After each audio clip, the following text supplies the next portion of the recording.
மிதுன ராசிக்கார அன்பர்களே, மிதுன ராசிக்கார அன்பர்கள்லாம் சில டைம் அதிர்ஷ்டத்தை எதிர்பார்த்து, சில டைம் உழைப்பை மட்டுமே எதிர்பார்த்து, ரெண்டுலேயுமே ஏமாற்றத்தை சந்தித்த ஒரு ராசி அப்படின்னு சொல்லலாம். கடந்த சில நாட்களாக கடன் பிரச்சனையிலையும், உடல் ரீதியான பிரச்சனையிலையும், மன ரீதியான பிரச்சனையிலையும் எந்த பக்கம் போகலாம் அப்படின்னு உங்களுக்கு ஒரு கேள்விக்குறியான சில ஒரு விளிம்பிலும் நிற்கக்கூடிய ஒரு ராசி இந்த மிதுன ராசி. 2 வழி கண்ணு முன்னாடி இருக்குது சார், ஆனால் எதில் போகிறதுன்னு தெரியல சார், ஒரு குழப்பமாகவே இருக்குது சார் அப்படின்னு இருக்கக்கூடிய ராசி. ஏன்னா ஏற்கனவே நிறையா துரோகங்கள் அனுபவிச்சாச்சு, இதுக்கு மேலே நிறையா கஷ்டத்தையும் அனுபவித்த ஒரு காலகட்டம் முடிஞ்சிச்சு. இதுக்கு மேலே கஷ்டங்கள் எதையும் அனுபவிக்கக்கூடாது அப்படின்னு தான் நம்ம பார்த்துட்ருக்கோம். ஸோ இதுக்கு மேலே கஷ்டங்கள் எதுவுமே நீங்கள் அனுபவிக்க மாட்டீங்க, கஷ்டங்கள் நாம் அனுபவிக்க போகிறது இல்லை. இனி வரக்கூடிய நாட்கள் இதுக்கு மேலே சந்தோஷத்தை மட்டுமே அனுபவிக்கக்கூடிய நாட்களாக இருக்கும். இந்த மிதுன ராசியை பொறுத்த வரைக்கும் எவ்வளோ கஷ்டத்தை சந்தித்தாலும் அதில் ஒரு பாடமாக எடுத்துக்கிட்டு, அந்த நேரத்தில் நீங்கள் கண்ணீர் விட்டு அழுதுந்தாலும் அதற்கப்புறமேட்டு ஒரு இரும்பு மனிதனை போல உருவாகி, அதற்கு பிறகு ஒவ்வொரு விஷயத்திலுமே ஒரு முக்கியமான ஒரு பாயிண்ட்ஸ் எடுத்துக்கிட்டு அந்த பாயிண்ட்டுக்கு தகுந்த மாதிரி நம்ம மூவ் ஆகிக்கணும் அப்படின்னு காலப்போக்கில் காலத்தோடு இணைந்து செயல்படக்கூடிய ராசி இந்த மிதுன ராசி. இந்த மிதுன ராசியில் இருக்கிறவங்க புதன் பகவான் தான் அதிபதி அப்படிங்கிறதுனால புத்திசாலித்தனம் அதிகமாக இருக்கிறவங்க. ஒரு இடத்துல தோத்தா அதே இடத்துல எப்படி ஜெயிச்சு நிற்கணும் அப்படின்னு உருவாகக்கூடிய ஒரு ராசி. இன்றைக்கி நீங்கள் யோசிச்சு பாருங்கள், நீங்கள் அவமானப்பட்ட இடத்துல ஜெயிக்கணும் அப்படிங்கிற குறிக்கோளோடு சுற்றிட்டு இருக்கக்கூடிய ராசிகளில் நீங்கள் மெயினான ராசி அப்படின்னு சொல்லலாம். நீங்கள் எங்கே அசிங்கப்பட்டீங்களோ அங்கே தான் ஜெயிச்சு வரணும் அப்படின்னு ஆசைப்பட்டுருப்பீங்க. ஓரளவுக்காவது நீங்கள் கொஞ்சம் கொஞ்சம் முன்னேறிட்டே வருவீங்க. இது மட்டும் இல்லாமல் இந்த ராசியை பொறுத்த வரைக்கும் மற்ற முன்னாடி வாழ்ந்து காட்டணும் அப்படிங்கக்கூடிய ஒரு ராசி தான். ஸோ எதையும் விரைவாக கற்றுக்கொள்ளக்கூடிய ஒரு ராசி, பேச்சு திறன் சிறப்பாக இருக்கக்கூடிய ஒரு ராசி. நண்பர்களை எளிதில் கவருவாங்க. நண்பர்களை எளிதில் கவர்றதில் ஒரு மிகப்பெரிய ஒரு ஸ்ட்ராட்டஜி வேணும். 100 பேர் முன்னாடி இருக்கான், அந்த 100 பேரும் நீங்கள் பேசக்கூடிய பேச்சாலையோ அல்லது உங்கள் கூட அவன் சேர்ந்துருக்கணும் அப்படின்னா நீங்கள் என்ன பண்ணணும், நீங்கள் அதுக்கு தகுந்த மாதிரி திறம்பட செயல்படணும்ல. அந்தளவுக்கு செயல்பட்டு அதுக்கு தகுந்தாற் போல் மூவ் பண்ணக்கூடிய ஒரு ராசி. நண்பர்களை எளிதில் கவருவாங்க அப்படிங்கிறது ஒரு முக்கியமான விஷயமாக கருதப்பட்டாலும் நண்பர்கள்கிட்ட நீங்கள் எச்சரிக்கையாக இருக்கணுங்கிறத ஞாபகம் வச்சுக்கோங்க. அதே போல் நகைச்சுவை உணர்வு அதிகம். நகைச்சுவை உணர்வு அதிகம் அப்படின்னா இந்த ராசியை பொறுத்தவரைக்கும் நகைச்சுவையாக அதிகமான விஷயங்கள் நீங்கள் செஞ்சாலும், நீங்கள் ஒரு வார்த்தை பேசுனீங்க அப்படின்னா கூட சுற்றி இருக்கிறவங்க டக்குன்னு சிரிச்சிருவாங்க. ஒரு நார்மலாக உங்களுக்கு தோணும், அந்த விஷயத்துக்கு அவ்வளோ காமெடி அப்படின்னு உங்களுக்கே ஒரு வியப்பாக இருக்கும். அந்த மாதிரி ஒரு ராசி. சூழ்நிலைக்கேற்ப மாற்றிக்கொள்ளக்கூடிய திறன் உடையவங்க, ஒரே நேரத்தில் பல வேலைகளை செய்யக்கூடியவங்க. இவங்க மிகப்பெரிய பலம் அப்படின்னா அறிவாற்றல் மற்றும் தொடர்பு திறன். ஒரு விஷயத்தை எப்படி ஹேண்டில் பண்ணணும் அப்படிங்கிறது இந்த ராசிக்காரனால் மட்டும்தான் முடியும். சரி, இது நிறையா பேர்கிட்ட இந்த திறன் கிடையாது. யோசிச்சு பாருங்கள், உங்கள் குடும்பத்தில் ஒரு சண்டை நடந்துகிட்ருக்கோம், உங்களுக்கு டென்ஷனாகவும் கோபமாகும். சில நேரத்தில் நீங்கள் போய் தனியாக கூட உட்காந்துருப்பீங்க. ஆனால் மறுபடியும் கொஞ்சம் நேரம் கழிச்சு நீங்கள் போய் பேசுவீங்க, நாமளே சால்வ் பண்ணி வச்சுருவோம், இவ்வளோ பெரிய விஷயம் நமக்கு தெரியாமல் இருந்திருக்கே அப்படிங்கிற மாதிரி சொல்லுவீங்க. அதே மாதிரி தொடர்பு திறன், ஒருத்தர்கிட்ட எப்படி போய் சீக்கிரம் பேசணும் அப்படிங்கிற ஐடென்டிஃபிகேஷன் உங்களுக்கு தெரிய ஆரம்பிக்கும். சரி, நீங்கள் சொல்கிறதெல்லாம் ஒன்றும் சூட்டபுள் ஆகலை அப்படின்னா இந்த ராசியில் 2 வகையான மனிதர்கள் உண்டுங்க. ஒன்று இன்ட்ரோவர்ட், எக்ஸ்ட்ரோவர்ட், அவ்வளோதான், இது காமன். இந்த இன்ட்ரோவர்ட் எக்ஸ்ட்ரோவர்ட்டுங்கிறதுல 2மே எக்ஸ்ட்ரீமில் இருப்பாங்க இந்த மிதுன ராசி. ஒன்றே எக்ஸ்ட்ரோவர்ட்னா ரொம்ப பேச்சு கொடுத்து ரொம்ப இணைஞ்சிக்கிறது அந்த மாதிரி. இன்ட்ரோவர்ட்னா சுத்தமாக ஒன்றும் கிடையாது, மற்றவங்கிட்ட ஒரு தொடர்பே இருக்காது. ஆனாலும் ஏதோ ஒரு வகையில் எங்களை ஈர்த்துருவாங்க. இந்த ராசியோட பலவீனம் என்ன தெரியுமா? முடிவெடுப்பதில் தடுமாற்றமும் மனமாற்றமும். ஒரு விஷயம் எடுக்கிறீங்க, அதை எடுக்கலாமா வேண்டாமான்னே ஒரு 2-3 நாள் யோசிப்பீங்க. அது எடுத்ததுக்கப்புறம் மறுபடியும் அதை டக்குன்னு நிறுத்திட்டு மறுபடியும் வேறு ஒரு இதில் யூஸ் பண்ண ஆரம்பிப்பீங்க. இந்த மாதிரி நிறைய விஷயத்தில் உங்களுடைய தடுமாற்றங்கள் கொஞ்சம் அதிகமாகவே இருந்திருக்கு. மிதுன ராசிக்காரர்களுடைய பண்பு நலன்னு பார்க்கும்போது யாரையும் எளிதில் வெறுக்க மாட்டாங்க. ராசிக்காரர்களை பொறுத்தவரை யாரையும் எளிதில் வெறுக்க மாட்டாங்க. உறவுகளை மதிப்பாங்க. உதவும் மனப்பான்மை கொண்டவங்களாக இருப்பாங்க. உதவக்கூடிய மனப்பான்மை எல்லாருக்குமே இருக்குது சார், மிதுன ராசிக்காரர் மட்டும் என்ன தனி சிறப்பா அப்படின்னு கேட்டால் எல்லாருக்கும் இருக்குது. இவங்கக்கிட்ட பணமே இல்லை அப்படின்னாலும் மற்றவங்களுக்கு செய்யணுங்கிற ஒரு நினப்பாவது இவங்ககிட்ட இருக்கும். இன்னொன்று என்ன அப்படின்னா, மிதுன ராசிக்காரர்களை பொறுத்த வரைக்கும் 10 ரூபா இருந்துச்சு அப்படின்னா அதில் ஒரு ரூபாயாவது மற்றவங்களுக்கு செய்யணும்னு நினைக்கக்கூடிய ஒரு நபர். ஸோ அதனாலேயே இவங்களுக்கு கடவுளும் அள்ளி கொடுக்கக்கூடிய ஒரு ராசியாக இருக்கிறாங்க. புதிய விஷயங்களை அறிந்து கொள்ள விரும்புவாங்க. ஏதாவது ஒரு புதுசாக இருக்குது அப்படின்னா இதை பற்றி நம்ம தெரிஞ்சுக்கணும், அது எதுக்கு யூஸ் ஆகுது, எதனால் யூஸ் ஆகுது, எல்லாத்தையுமே தெரிஞ்சுக்குவாங்க. வாழ்க்கையில் எப்போதும் முன்னேற்றத்தை நாடுவாங்க. அந்த முன்னேற்றம் அப்படிங்கிறது அவங்களுக்கு எந்த மாதிரி வருது அப்படின்லாம் தெரியாது, ஆனால் முன்னேறணும், அதுதான் எங்களோட குறிக்கோளாக இருக்கணும். இதுவரை சந்தித்த பிரச்சனைகள்னு பார்த்தா கடந்த சில ஆண்டுகளில் முயற்சிக்கேற்ற பலன் கிடைக்காமல் காத்திருந்திருப்பாங்க. நண்பர்களால் ஏமாற்றம் உண்டாயிருக்கும். தொழிலில் நிலைத்தன்மை இல்லாமல் இருந்திருக்கும். குடும்பத்தில் கருத்து வேறுபாடுகள் இருந்திருக்கும். பணம் உடனே செலவாகிடும். மனக்குழப்பம் அதிகமாக இருந்திருக்கும். இதில் இந்த பணம் உடனே செலவாகுது பார்த்தீங்களா, இது மட்டும் இந்த ராசிக்கே உண்டான ஒரு சாபக்கேடு மாதிரி. அது சாபக்கேடுன்னு சொல்ல முடியாது, அது உங்களுக்கு அதை கரெக்டாக பண்ண தெரியலையா அப்படின்னு நீங்களே யோசிச்சிருப்பீங்க. சார் என்ன சார், நிறைய பேர் என்னோட கம்மியாக சம்பாதிக்கிறாங்க, அவனால் சேமித்து வச்சுருக்கான், ஆனால் நான் சம்பாதிக்கிறது ஓரளவுக்கு இருந்தாலும் அதை என்னால் சேமித்து வைக்க முடியல சார், பணம் ஆனால் செலவாயிடுது அப்படிங்கிற மாதிரி இருக்கும். அது நீங்கள் ஏற்கனவே வாங்கின கடனுக்கு இஎம்ஐயாக இருக்கலாம், ஏதோ ஒரு விஷயத்தில் செலவாகிறதா இருக்கலாம். திடீர்னு அப்போ தான் ஒரு வேலை, நீங்கள் இப்போ தான் ஒரு 5000 சேர்த்து சம்பாதிச்சிருப்பீங்க, திடீர்னு பைக் ரிப்பேருமா, அதுக்கு சரியாக போயிருக்கும். ஸோ இந்த மாதிரி நிறைய விஷயங்கள் உங்களை மனக்குழப்பத்தை உண்டாகிருக்கும். இந்த மாதிரி அனுபவங்கள் இருந்திருக்கலாம். அதே மாதிரி 2026 தமிழ் புத்தாண்டு முதல் என்ன நல்லது நடக்கும் அப்படின்னா, 2026 தமிழ் புத்தாண்டுக்கு பிறகு புதிய வேலை வாய்ப்புகள் வந்து உங்களுக்கு தொடர ஆரம்பிச்சிடும். சார் தமிழ் புத்தாண்டுலாம் பிறந்த 2 மாதம் ஆக போகுது சார் அப்படின்னா, புதிய வேலை வாய்ப்புகள் தொடர்பு உண்டாகுது பார்த்தீங்களா, இதுதான் அதில் ஒரு ஹைலைட்டு. தொழிலில் முன்னேற்றம் உண்டாகுது, குடும்பத்தில் நல்ல மாற்றங்கள் உண்டாகுது, பண வரவு அதிகரிக்குதுங்க. பண வரவு அதிகரிக்கிறதுக்கான வாய்ப்புகளை உருவாக்கி கொடுக்கும். நீங்கள் ஸ்டெப் எடுத்தால் அது கண்டிப்பாக உங்களுக்கு வந்து நடக்க ஆரம்பிக்குது. வெளிநாட்டு தொடர்புகள் உண்டாகுது, கல்வி மற்றும் திறன் மேம்பாடு அதிகரிக்குதுங்க. அதிகரிப்பு வாய்ப்பு அதிகமாகவே இருக்குதுங்கிறத ஞாபகம் வச்சுக்கோங்க. பலருக்கு வாழ்க்கையில் புதிய அத்தியாயம் தொடங்கும். இந்த புதிய அத்தியாயம் அப்படிங்கிறது நீங்கள் எதிர்பார்த்த ஒரு விஷயமா இருக்கலாம், அல்லது ரொம்ப நாட்களாக யோசித்து வச்சுருக்கிற ஒரு விஷயமா இருக்கலாம். அதில் ஏதாவது ஒன்று பண்ணும் சார் அப்படிங்கிற மாதிரி ஒரு விஷயமா இருக்கலாம். பலருக்கு வாழ்க்கையில் ஒரு புதிய அத்தியாயம் தொடங்கினாலும் அதை கரெக்டாக மெயின்டைன் பண்ணுறவங்க மட்டும்தான் அது நீடிக்குங்கிறது ஞாபகம் வச்சுக்கோங்க. அது உங்களோட ஜாதகத்தை பொறுத்தா இருக்குது. அதே போல் இப்போ நான் சொன்னதெல்லாம் வந்து பார்த்திங்கன்னா ஒரு 60% தான் உங்களுக்கு பழிச்சிட்ருக்கும். காரணம் என்ன அப்படின்னா, இப்போ நான் சொல்கிறது ராசிக்கான பலன். இன்னும் உள்ளே போய் பார்த்திங்கன்னா லக்கினம் இருக்குது, தசாபுத்தி இருக்குது, பிறந்த நேரம், பிறந்த ஊரோ, கூட இருக்கக்கூடிய மற்ற ராசிகள் நிறைய இருக்குது. அதுக்கு தகுந்த மாதிரி தான் நீங்கள் வந்து கால்குலேட் பண்ணணும். அப்போ என்ன பண்ணணும், இந்த ராசிக்காரர்களை பொறுத்த வரைக்கும் தனிப்படையான ஜாதகம் பார்க்கணும். உங்களோட மேனுவல் புக்கு ஜாதகம் தானே, லோக்கலில் இருக்கக்கூடிய ஜாதகத்தை கொண்டு போய் கொடுங்க. இல்லை சார் ஒன்றும் சூட் ஆகலை அப்படிங்கிற பட்சத்தில் கீழே ஒரு நம்பர் கொடுத்துட்டு, ஒரு விவிஐபி ஜோதிடரோட நம்பர், ஜஸ்ட் நீங்கள் அந்த நம்பருக்கு கால் பண்ணி நீங்கள் வந்து பேசி தெரிஞ்சுக்கலாம்.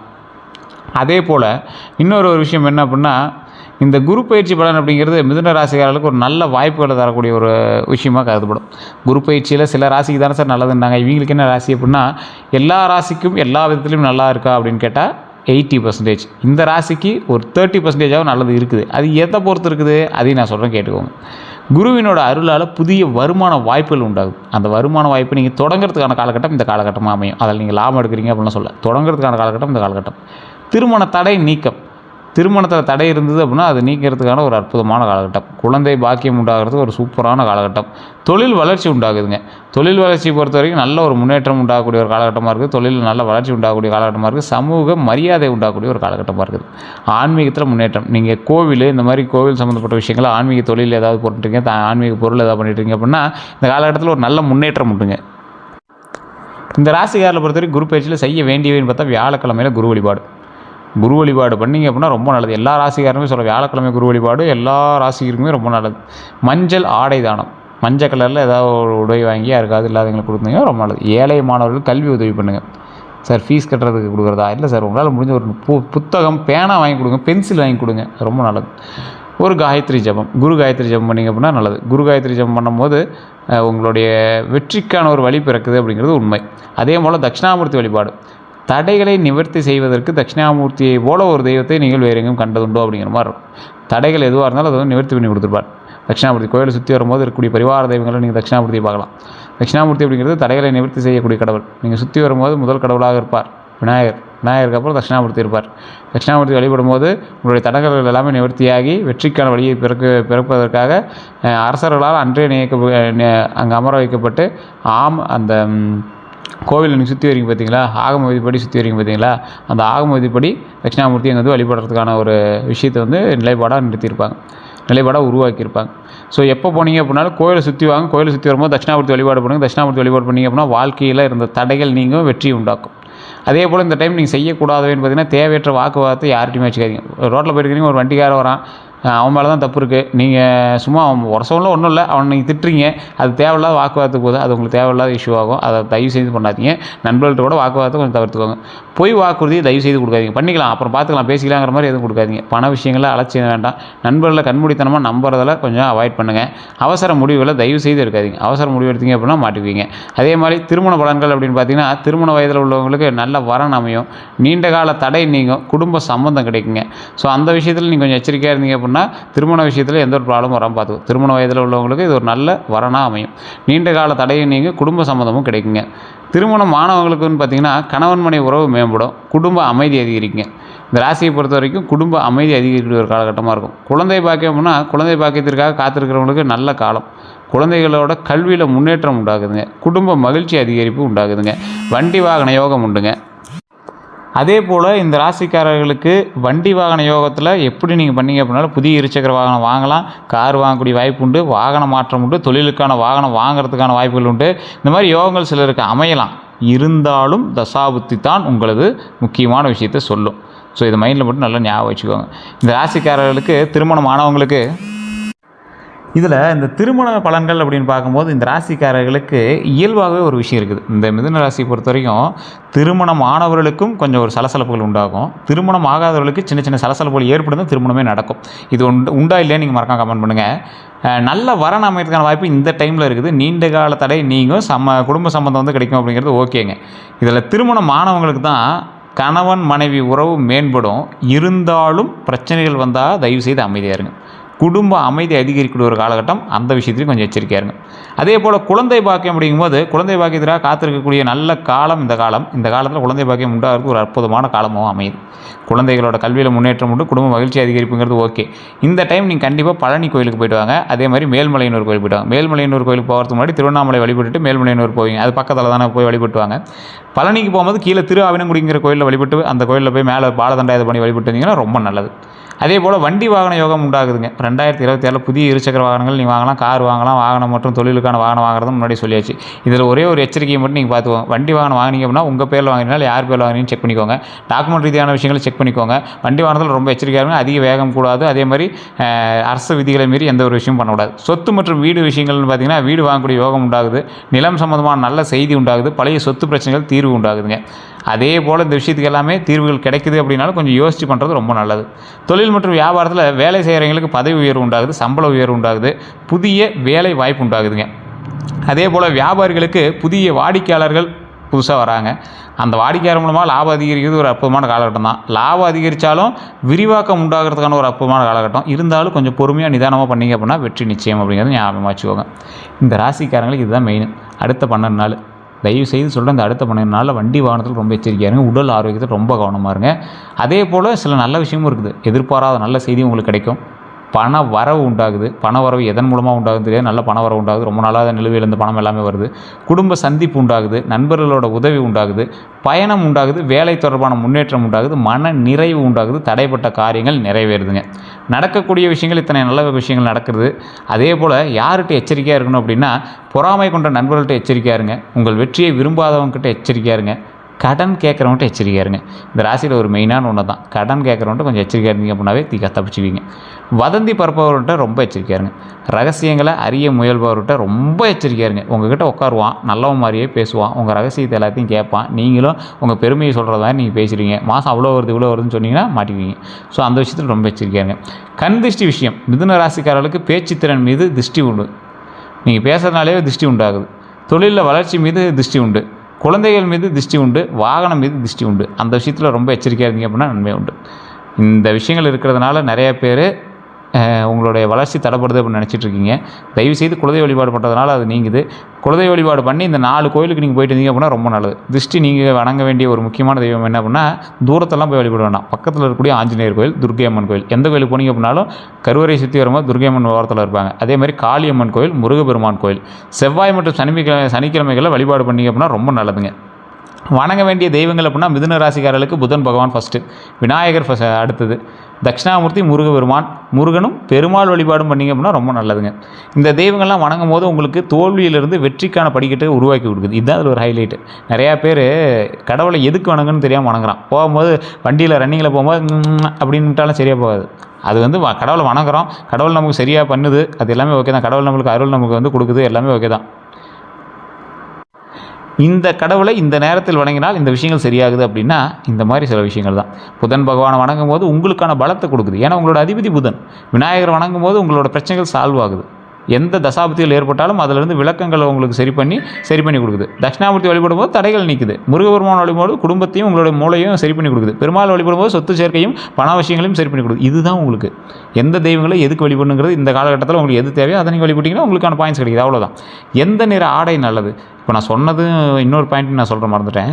குலதெய்வம். இது எல்லாத்துக்கும் முன்னாடி குலதெய்வம் கதவை திறந்தால் தான் மற்ற தெய்வம் உங்களுக்கு வழி கொடுக்குறதே வரும். அதை ஞாபகம் வச்சுக்கோங்க. நிறைய பேருக்கு தெரியறதில்ல. அதே போல் எந்த நிற ஆடை நல்லது அப்படின்னா அதிர்ஷ்ட நிறங்கள் பச்சை, இளம் பச்சை, மஞ்சள், வெள்ளை. இந்த நிற ஆடைகளில் நீங்கள் அணிஞ்சிங்க அப்படின்னா ரொம்ப நல்லது. சார் பச்சை ட்ரெஸ்ஸை போட்டுட்டு எப்படி சார் வெளியே போக முடியும்? கர்ச்சீஃப் யூஸ் பண்ணுங்க சார், ஒன்றும் ஆகாது. அதே போல் இந்த நிற ஆடைகள் மன அமைதியும் தன்னம்பிக்கையும் தரும்.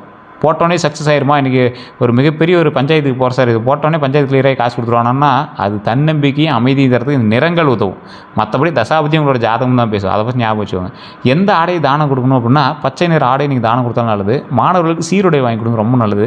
வெள்ளை வேஷ்டி அணிஞ்சிங்கன்னா வெள்ளை வேஷ்டி வந்து வாங்கி கொடுத்தீங்க அப்படின்னா ரொம்ப நல்லது. மஞ்சள் துணி வாங்கி கொடுத்தீங்கனாலும் ரொம்ப நல்லதுங்க. இதெல்லாம் தானம் கொடுக்கும்போது ரொம்ப ஒரு அற்புதமான ஒரு காலகட்டமாக உங்களுக்கு உருவாகி கொடுக்குது. எந்த ரத்தினம் நல்லது? மரகதம், எமரால்டுன்னு சொல்லுவாங்க. மரகதம் ரொம்ப நல்லது. பச்சை ஜெட்டு, அதே போல் பெரிட்டோட் அப்படின்னு சொல்லுவாங்க. இந்த மாதிரி கற்கள் வந்து உங்களுக்கு பரிந்துரைக்கும்போது ரத்தன அணிவதற்கு முன்னாடி தகுந்த நிபுணர்கள்ட்ட ஆலோசனை பெற்று நீங்கள் வந்து பண்ணுறது ரொம்ப பரவாயில்ல. கீழே ஒரு நம்பர் கொடுத்துருக்கலாம், அந்த நம்பருக்கு ஃபோன் பண்ணுங்கள். ஃபோன் பண்ணி உங்களோட பிறந்த தேதி, பிறந்த நேரம், பிறந்த ஊர் சொன்னீங்க அப்படின்னா ஆட்டோமேட்டிக்காக உங்களோட டீட்டெயில்ஸ் எல்லாமே சொல்லிடுவாங்க. அதன் மூலமாக உங்களோட ஜாதகத்தை செக் பண்ணிட்டு பண்ணுங்கள். ஒரு விவிஐபி ஜோதிடரோட நம்பர் தான் கொடுத்துருக்கேன். தயவு செய்து அப்பாயின்மெண்ட் பேஸில் தான் பண்ணுவாங்க. வெயிட் பண்ணி தான் பார்க்குற மாதிரி இருக்கும். தயவு செய்து அதுக்கு தகுந்த மாதிரி பண்ணுங்கள். செல்ல வேண்டிய கோவில்கள் பார்த்தீங்கன்னா, திருச்செந்தூர் முருகர் கோயிலுக்கு போயிட்டு வாங்க, பழனி முருகர் கோயில் போயிட்டு வாங்க, திருப்பதி வெங்கடேஸ்வர பெருமாள் கோயில் போயிட்டு வாங்க, காஞ்சி காமாட்சி அம்மன் கோயில் வழிபடுறது ரொம்ப நல்லது. திருவண்ணாமலை அருணாச்சலேஸ்வரர் முன்னாடி சொன்னதான், திருவண்ணாமலை வழிபட்டு மேல்மலையனூர் போயிட்டு பிரச்சனைகள் சால்வ் ஆகுது. தரிசனம் ஆன்மீக பலனை தரும் அப்படிங்கிறது நம்பிக்கையோடு பண்ணுங்கள், ரொம்ப நல்லது. அதே போல் மிதுன ராசிக்காரர்களோட மறந்துருக்கக்கூடிய திறமைகள்னால், சிறந்த பேச்சாளர்கள். சார் நான் அதிகமாக பேசுகிறதே இல்லையே சார் நீங்கள் பேசுகிறதே பெரிய விஷயம் சார், இன்னும் நீங்களாம் என்ன சிறந்த பேச்சாளர்னு தெரிஞ்சுட்டு பேசினா இன்னும் சூப்பராக இருக்கும். நல்ல ஆசிரியர்களாக நீங்கள் வந்திருப்பீங்க. ஆசிரியர் தொழிலில் அப்படின்னாலும் கற்றுக் கொடுக்குறதுல ஒரு சூப்பரான ஒரு ஆளாக இருப்பீங்க. சிறந்த விற்பனையாளர்கள், நல்ல ஒரு ஸ்டோர்லையோ இல்லை ஏதாவது ஒரு விஷயத்துக்குன்னா நல்ல ஒரு விற்பனையாளர்களாக இருப்பீங்க.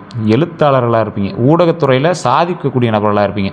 மிதுன ராசியாளரை பொறுத்த வரைக்கும் செய்ய வேண்டியவை அப்படின்னா, தினமும் விநாயகர் வழிபாடு, புதன்கிழமை விரதம், பெற்றோர்களை மதிங்க, கல்விக்கு முக்கியத்துவம் கொடுங்க, நல்ல நண்பர்களை தேர்வு செய்யுங்க, செய்யக்கூடாத அவசர முடிவுகள் எடுக்காதீங்க, கோபத்தில் பேசுகிறத நிறுத்துங்க, தேவையற்ற செலவுகள் நிறுத்துங்க, பொய் கூறுறதை நிறுத்துங்க. பொய் மட்டும் இந்த டைமில் சொல்லி மாட்டிக்காதீங்க.